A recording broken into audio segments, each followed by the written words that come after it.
Ça tombe. Coucou tout le monde, c'est Bekti, on se retrouve pour une nouvelle vidéo. Aujourd'hui, on va faire une Creepypasta spéciale Halloween, puisqu'on est le 31. Une bonne petite histoire qui va vous faire peur. Vous ne rêvez plus du coin d'œil cette chère petite boule jaune qu'on appelle Pac-Man. Enfin, pas Pac-Man, puisqu'on l'a déjà fait. Pac-Man sur Atari 2600. Aujourd'hui, ce sera Miss Pac-Man sur Atari 2600. Et la prochaine fois, pas le prochain lune, mais la prochaine fois, je sais pas quand, on fera aussi Pac-Man Junior sur Atari 2600. Mais retournons à Miss Pac-Man.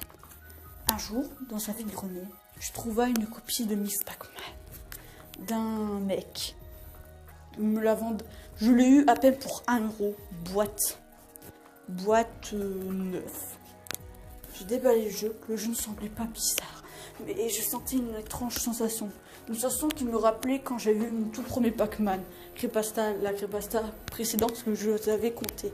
Je ressentis cette douleur, un truc comme si si je jouais, ça allait un peu se passer. Mais j'ai oublié ce sentiment et j'ai commencé à jouer. J'ai mis la cartouche dans mon Atari 2600 et j'ai allumé. Au début, le jeu était normal, la succession des labyrinthes, ça là. Jusqu'au moment où les fantômes n'étaient plus là. Et là, je fus choquée. J'avais à peine commencé le jeu, il n'y a pas longtemps, 10-20 minutes, je revis ce visage familier. Ce truc. C'était le Pac-Man d'Atari 2600. Il était normal, mais j'ai eu un frisson. J'ai cru que le Pac-Man de la dernière fois m'avait retrouvé. Je criai à son écran. Je pleurai. J'avais peur. Après ça, l'écran vira au noir et j'atterrissa sur le labyrinthe du premier niveau de Pac-Man, mais avec Miss Pac-Man. J'ai commencé le niveau, j'ai mangé toutes les petites boules, et après Pac-Man est apparu. Il avait son sourire malsain, avec ses yeux non. Itza, tu vas me rejoindre, ma très chère femme. Mais à ce moment-là, quelque chose arriva. C'était les fantômes.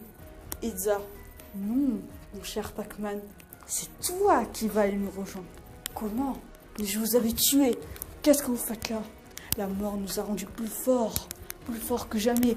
Tu vas mourir pour nous avoir fait souffrir. Et les fantômes sont foncés sur Pac-Man. À ce moment-là, un bruit strident de sorte de...